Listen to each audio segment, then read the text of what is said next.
In the coming year, the key challenges facing the postal side of the union are firstly how we deal with the Postal Services Act, and secondly we must ensure that we successfully deliver the Business Transformation Agreement. With regard to the Postal Services Act, I think we all have to recognise now that the actual bill becoming an Act of Parliament was a game-changing moment. It means the union must now deal with the industrial realities of some of the things that are contained in the Act. One of the first things that we're obviously tackling at the moment is the state aid situation. There's a high degree of confidence, I think, that eventually state aid will be granted. I think it's important that our members recognise that this is a good thing in terms of it will help the finances of the company. Clearly it has a major bearing on a pension settlement that hopefully can then secure our members' pensions going forward. We do have some concerns with the state aid, and we've made that clear in trips to Brussels and in our submission to Europe, where we've said that that it's important that they don't come back and place any onerous conditions on the company which could then have a subsequent impact on our members. And as I said, that does then impact on pensions, and again we're in dialogue with the government, we're in dialogue with Royal Mail, and we're trying to make sure that we can get the best possible deal for our members on pensions, and we expect that to take shape and really firm up in the next month or so. The other issues around external things that are affecting the business is obviously regulation. We're really pleased with the way that the Postal Services Act has started to change the approach of the regulator. We now have a new regulator, and I have to say that on the basis of the first consultation that the regulator has come forward with, I think we can expect a much better position for Royal Mail on regulation, and the playing field a lot more level, which ultimately will improve Royal Mail's finances. We also have to deal with, as part of that Act, post office separation.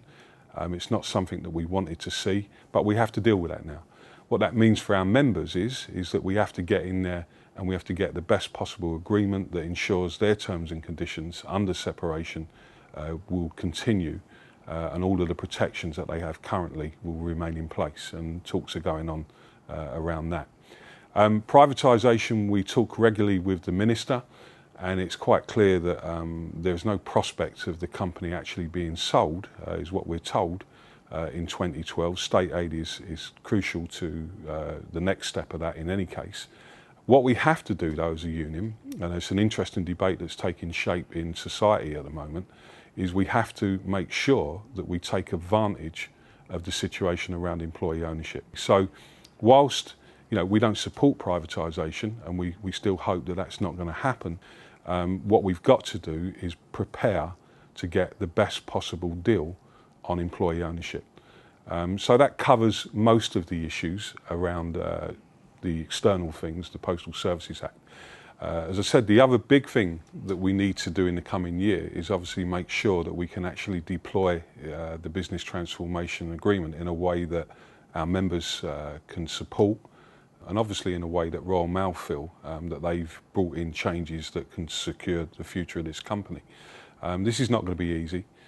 We've always been clear that a lot of these changes are never going to be popular, but they are necessary. I've often said the key debate here is not whether we change, it's how we change.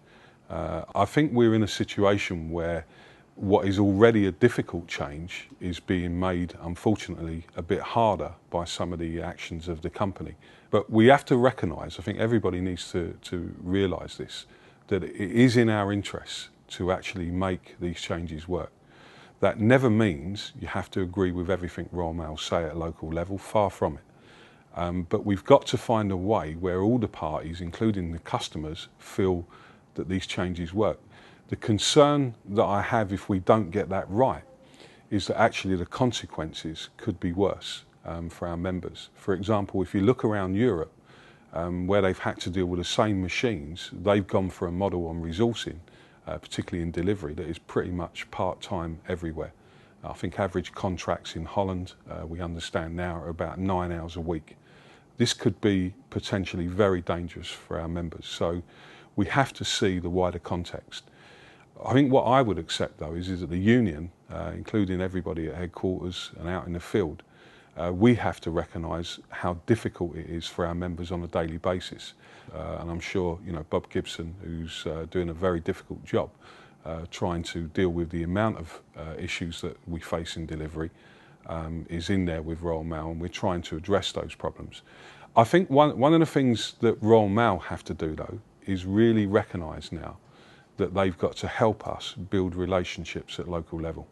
I would like to see the company finally making up its mind that it's going to trust postal workers, and that it's going to say that we trust the vast majority of our members to be able to judge what is a fair day's work for a fair day's pay. There are other things obviously around pay, 2012, which we're hoping to finalise in the next week or so, couple of weeks, which the 3.5 was in the agreement. There were some opportunities to look at that again in light of the circumstances at the time. I want to say to our members, there's no way we'll be accepting any less than 3.5. But we want to have a debate with the employer about reward and pay, and the colleague share stuff which they accept hasn't gone away. So there's some big issues there for our members in trying to deal with business transformation. A final thing that I would say is important for the union going forward is that we continue to look at how the union itself is structured.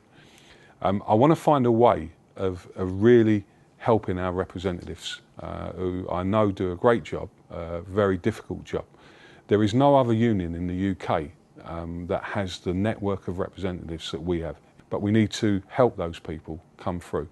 Part of that is the union also have to actually recruit people in order to help protect our own members' terms and conditions. Otherwise, we get engaged in the race to the bottom, and those who are lower paid postal workers will be used as the benchmark, when actually at the moment we set the benchmark on pay and conditions in the postal industry. So just to summarise, it will be a very busy year ahead, a very important year as we face up to some of the changes that will need to take place in the postal industry. But I want our members to know that the union is ready for that challenge, and we're going to try and deal with all those issues in your interests.